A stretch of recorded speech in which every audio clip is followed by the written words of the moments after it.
জীবনটা যদি গ্রামে কাটাতে পারতাম মানে কতই না ভালো লাগতো। এখানে একটা ছাগলের প্রজেক্ট থাকতো, ওই সাইড দিয়ে গরুর প্রজেক্ট থাকতো, ওই সাইডটাতে বাড়ি থাকতো। হ্যাঁ, মানে রাস্তার পাশে বা রাস্তা থেকে দূরে হলেও সমস্যা নাই। বাড়িগুলো যে আপনার গাছগুলা দেখতেছেন ওইখানে হচ্ছে বাড়ি থাকতো। আর ওইখান থেকে ফুল ফার্ম এরিয়াটা দেখা যেত। মানে জীবনটা যদি মানে এইসব পরিবেশে কাটানো যেত অনেক ভালো, মানে ভালো লাগতো ছোটবেলা থেকে যদি কাটানো যেত। কিন্তু আমার হচ্ছে গিয়ে মানে আমার ফিউচার, আমার কেরিয়ার যেটাতে হবে ওটা হচ্ছে ফার্মিংয়েই হবে ইনশাআল্লাহ, আল্লাহ যদি তৌফিক দেয়। তো আমার মানে ফার্মটা কিন্তু ঠিক এইভাবে হবে, একটা সাইডে আমার বাড়ি থাকবে আর ওইখান থেকে আমার ফার্মের মানে ফুল কার্যকলাপগুলো দেখা যাবে। আর এরকম রাস্তা, এই দৃশ্যগুলো দেখতে অনেক মজা লাগে, ভাবতে অনেক মজা লাগে।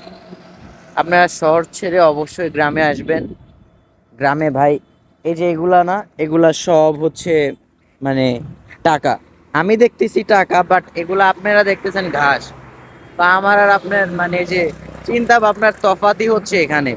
এগুলা যদি খরগোশকে দেওয়া যেত মানে হ্যাঁ একবারে ফ্রি, এই সোর্সটা একবারে ফ্রি, খরগোশকে যদি দেওয়া যেত বা ছাগল, অনেকভাবে অনেকেই চাষাবাদ করতেছে, কিন্তু আমাদের এখন শিক্ষিত যুবক পোলাপাইন মাথায় কি নিয়ে ঘুরে আমি বুঝি না। যে কত সুন্দর, কোনো কাবজাব নাই, জ্যাম নাই, গাছতলায় বসে যদি জীবনটা এভাবে কাটিয়ে দিতে পারতাম।